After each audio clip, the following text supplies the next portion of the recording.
तो भारत और पाक तनाव को लेकर के बड़ी खबर है, जहां सीमा पर पाकिस्तान की ओर से फायरिंग की जा रही है। लोगों को सुरक्षित स्थानों पर फिलहाल ले जाया जा रहा है। फायरिंग के बाद से लोगों को इस वक्त शिफ्ट किया जा रहा है जम्मू के कुछ ऐसे इलाके और साथ ही कश्मीर के भी, क्योंकि एलओसी के पास कई ऐसे पोस्ट है जहां पर हमारी भारतीय सेना तैनात है ताकि एलओसी की रक्षा की जा सके।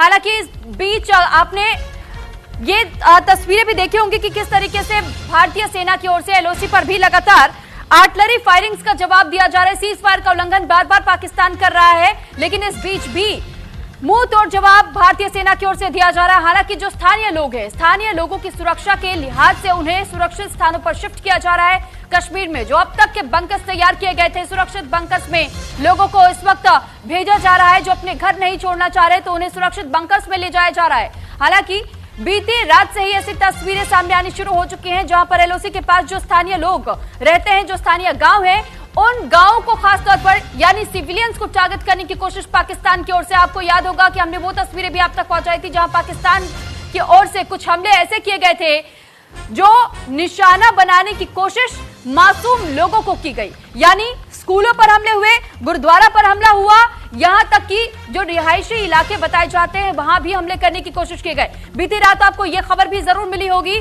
कि किस तरीके से सीमा पार से दुश्मनों की ओर से जम्मू एयरपोर्ट पर भी हमला करने का प्रयास किया गया था। यहां तक कि जम्मू एयरबेस यानी कि जो एयर डिफेंस सिस्टम हमारा है वहां भी हमला करने की कोशिश की गई थी, लेकिन हर हमले का माकूल जवाब पाकिस्तान को मिलता रहा। और हमारा एयर डिफेंस सिस्टम, क्योंकि S-400 हमारे पास इस वक्त है, और उसका इस्तेमाल करते हुए तमाम ऐसी मिसाइल या ऐसे ड्रोन्स को हवा में ही खत्म कर दिया गया। तो फिलहाल इस वक्त भारतीय सेना के लिए बहुत बड़ी उपलब्धि है। और अगर हम या आप चैन की या सुकून की नींद अपने घरों में सो रहे हैं तो सिर्फ और सिर्फ इस बात के लिए धन्यवाद कीजिए भारतीय सेना का, जो इस वक्त वो फौज, जो सेना इस वक्त हमारे बॉर्डर्स पर डटी हुई है। और ऑपरेशन सिंदूर, इस ऑपरेशन सिंदूर के तहत आपको याद होगा मनोज मुकुंद नरवणे ने भी एक सोशल मीडिया पर पोस्ट किया था। उन्होंने कहा था पिक्चर अभी बाकी है। तो ये पहलगाम हमले के बाद जो ऑपरेशन सिंदूर की शुरुआत हुई, ये महज शुरुआत थी, ये महज ट्रेलर था, लेकिन बावजूद इसके पाकिस्तान अपनी हरकतों से बाज नहीं आया और उसने फिर से ऐसी पहल की कि कैसे भारत में आतंकी घटनाओं को अंजाम दिया जा सके, लोगों को दहशत के साए में जीने को मजबूर किया जा सके। लेकिन ये पाकिस्तान भूल चुका है कि ये नया भारत है और घर में घुसकर मारना जानता है। और इसी वजह से वो तस्वीर भी आपने देखी कि जहां एयर डिफेंस सिस्टम का इस्तेमाल करते हुए कई मिसाइलों को हवा में ही मार गिराया गया, तो वहीं दूसरी तरफ एलओसी पर ग्राउंड लेवल पर भी लगातार गोलीबारी से अंजाम जिस तरीके से पाकिस्तान सीज फायर के उल्लंघन के तहत दे रहा था, तो मुंह तोड़ जवाब पाकिस्तान को भारतीय सेना की ओर से भी दिया जा रहा है।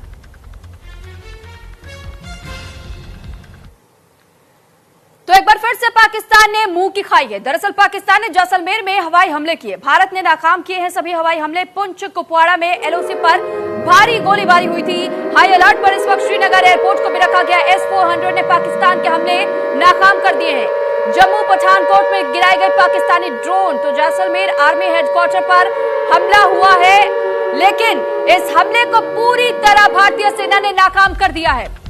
यानी आप बिल्कुल सुरक्षित हाथों में हैं, क्योंकि इस वक्त मोर्चा संभाली हुई है भारतीय सेना। भारत ने पाकिस्तानी फाइटर जेट को भी मार गिराया है। तो जानकारी के लिए बता दें कि पठानकोट एयरबेस को पाक हमले से कोई नुकसान नहीं पहुंचा है। हालांकि ऐसी कई तस्वीरें और वीडियो जरूर हैं जो कि प्रोपेगेंडा के तहत में सोशल मीडिया पर साझा किए जा रहे हैं, लेकिन बिना वेरीफाइड न्यूज के आप बिल्कुल भी इन खबरों पर भरोसा ना करें। इंतजार करें, जब तक वेरिफिकेशन नहीं आती है तब तक इंतजार करें, किसी भी ऐसे पोस्ट को ना शेयर करें, क्योंकि इस बीच पाकिस्तान की ओर से कई तरीके के अकाउंट्स क्रिएट किए जा रहे हैं सोशल मीडिया पर, जो कि भ्रामक तरीके से तस्वीरें और वीडियो साझा किए जा रहे हैं। हालांकि इस बीच भारतीय सेना पर पूरा भरोसा जरूर रखिएगा, क्योंकि भारतीय सेना इस वक्त मोर्चा संभाली हुई है। और चाहे वो राजस्थान का जैसलमेर हो या फिर कश्मीर का एलओसी हो, हर जगह पर इस वक्त भारतीय सेना की ओर से पाकिस्तानियों को जवाब दिया जा रहा है। तो हाई अलर्ट पर श्रीनगर एयरपोर्ट को रखा गया है। फिलहाल आपकी जानकारी के लिए बता दें कि इस वक्त सिविलियन उड़ानें जरूर रोकी गई हैं जम्मू श्रीनगर एयरपोर्ट के लिए। फिलहाल आपकी जानकारी के लिए बता दें कि देखिए राजस्थान के बीकानेर में भी लोगों से अपील की जा रही है कि वो खुद को भी सुरक्षित रखे। ब्लैकआउट अगर होता है तो उसका पालन किया जाए, क्योंकि बीती रात भी काफी देर तक कई जगहों पर ब्लैकआउट किया गया था। बंद कर दे और अपने अपने घर पे चले जाए। सब लोग अपनी दुकानों की, अपने घरों की, अपनी गाड़ियों की लाइटें बंद कर दे और अपने अपने घर पे चले जाए। मेरे में आएगी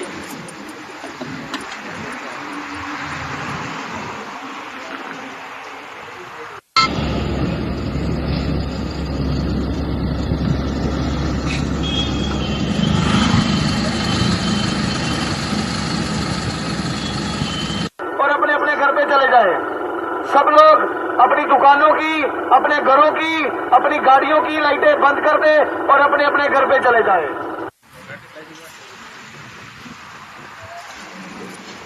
मेरे में आएगी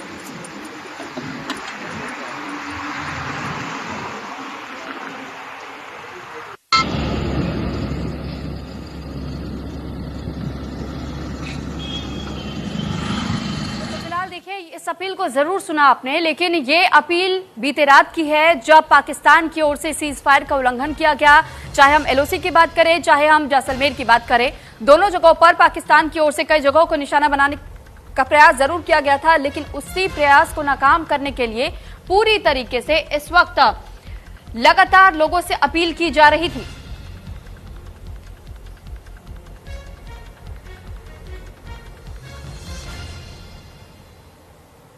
तो फिलहाल आपकी जानकारी के लिए यह भी बता दें कि अभी भी जिस तरह पाकिस्तान को जवाब देने के लिए भारत पूरी तरह तैयारी कर चुका है अपनी, और इस बीच अभी भी कई ऐसे जगह हैं जहां पर अलर्ट सेना की ओर से और भारतीय सरकार की ओर से भी जारी किया गया है।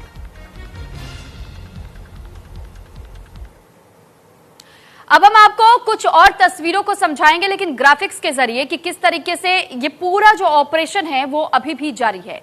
ऑपरेशन सिंदूर, इसे एक इमोशनल कनेक्ट देने की कोशिश की गई। साथ ही हम ये जानकारी दे दें कि देखिए आतंकवाद के खिलाफ जीरो टॉलरेंस की नीति अभी भी अपनाई जा रही है। यानी अगर किसी भी तरीके से हमला बार बार पाकिस्तान करता है तो हर हमले का जवाब दिया जाएगा। आतंकियों से पीड़ित परिवार का ये बदला है, क्योंकि पहलगाम में जिस तरीके से हमारी माताओं और बहनों का सिंदूर छीना गया था, उनके सुहाग को उजाड़ा गया था, यह उसी का बदला है। महिलाओं के मान और सम्मान की रक्षा करने के लिए इस वक्त हमारी भारतीय सेना ने मोर्चा संभाला है।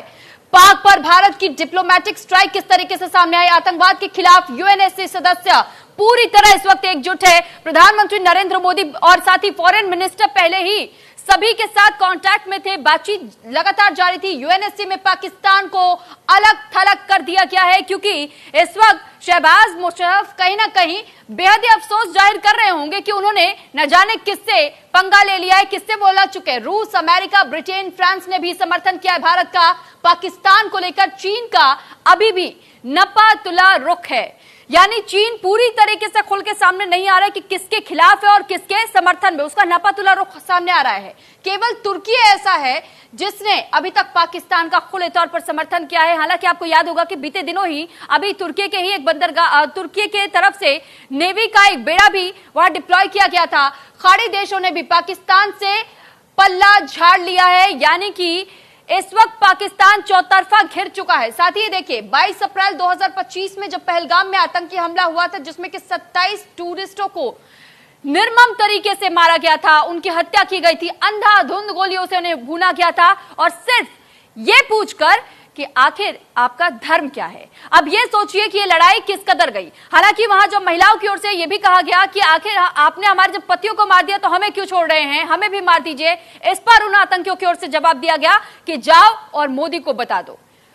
उन महिलाओं और बहनों ने तो मोदी को बता दिया, और अब मोदी की ओर से भी पाकिस्तान को बताया जा रहा है, जवाब दिया जा रहा है। 23 अप्रैल 2025 अटारी बाघा बॉर्डर को तत्काल बंद किया गया था, क्योंकि 5 ऐसे बड़े फैसले सबसे पहले भारतीय सरकार की ओर से लिए थे, जिसमें से यह भी एक बड़ा फैसला था।